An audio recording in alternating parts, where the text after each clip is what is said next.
Hello and welcome to this online lesson. I am Mr. Hoven, and today we will be looking at President Washington. He will be the first president we look at in this new unit, Life in the New Nation. If you remember back from last unit, we were looking at the creation of the government after the Revolutionary War. We started out examining the Articles of Confederation and then moved on to looking at the Constitution and the Bill of Rights. This unit, like I said, will be starting with Washington, and we'll be looking at other presidents, early presidents of the United States, and the political policies that they followed during their 10 years as presidents.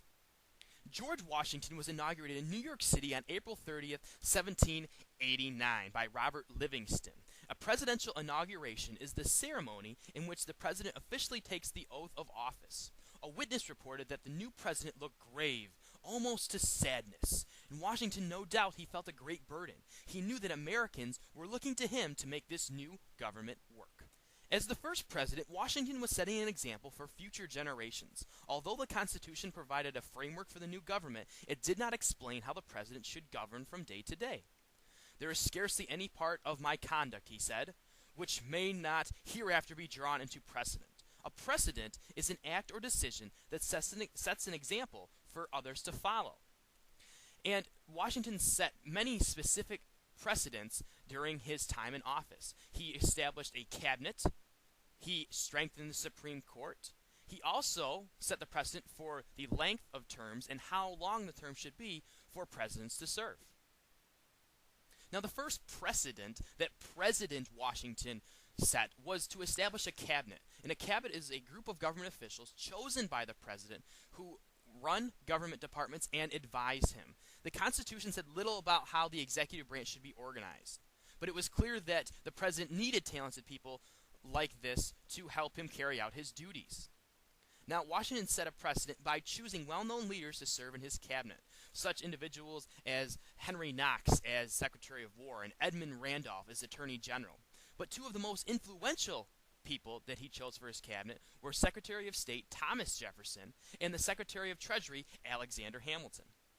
Now, under the presidency of George Washington, the Supreme Court was established. In 1789, Congress passed the Judiciary Act, which called for the Supreme Court to consist of one Chief Justice and 5 associate justices, making there a total of 6 judges in the Supreme Court. Keep in mind, today, we have 9 justices in the Supreme Court. Washington named John Jay as the first Chief of Justice of the United States. This act also set up a system of district courts and circuit courts across the nation. Decisions made in these lower courts could be appealed to the Supreme Court, which was the highest court in the land. Now, after the Revolutionary War, and as the country tried to get back on its feet, the United States fell into a very deep amount of debt. During the Revolution, both national government and individual states had desperately needed money. They had borrowed heavily from foreign countries and ordinary citizens to pay soldiers and buy supplies. These purchases were made through using bonds. A bond is a certificate that promises to repay the money loaned plus interest on a certain date. For example, if a person buys $100 for a bond and the government agrees to pay back $100 plus interest by a certain time. Now, the problem with bonds is they weren't being repaid, and when Washington came into the presidency, the total debt was over $81 million, and at that time, that was a huge amount of money. So Secretary of Treasury Alexander Hamilton called for the government to repay both federal and state debts. He created a plan to get the United States out of debt. He wanted the government to buy up all the bonds issued by both the national and state governments before 1789. He then planned to reissue new bonds to pay off the old debts. As the economy improved, the government would then be able to pay off the new bonds. Many people, including bankers and investors, welcomed Hamilton's plan. However, others, such as James Madison, attacked it. So James Madison led the opposition. He argued that Hamilton's plan would reward speculators, and a speculator is someone who invests in a risky venture in the hope of making a large profit. During the Revolutionary War, these speculators bought bonds worth $1 for only 10 or 15 cents. Now, that plus interest being paid back by the government would make those individuals extremely, extremely rich. And he claimed that that would only hurt the government and push them into further debt. And as a Southerner, James Madison also led the fight against the other part of Hamilton's plan, repaying of the state debts. By 1789, most Southern states had paid off all of their debts from the Revolution. They thought the other states should do the same, so the North should take care of themselves. As a result, they bitterly opposed Hamilton's plan. So in order to kind of compromise the issues between Madison and Hamilton, Hamilton offered to move the nation's capital because he knew that many Southerners wanted it further south, more centralized. So in July 1790, Congress voted to repay all state debts and build a new capital city, and this would occur in Washington, D.C., or where we know as Washington, D.C. today. While it was being built, however, the capital was temporarily moved to Philadelphia until the Washington, D.C. site was ready. Now, Hamilton also had plans to build the economy, and one of them was the Bank of the United States, where government would deposit tax money into banks, and banks would issue paper money to pay bills and issue loans to farmers. They also imposed a tariff, which is a tax on imported goods, and this would help grow and protect the American industry. The North supported it because it would help their factories, and the South opposed it because most of them were farmers, and they bought a lot of imported goods.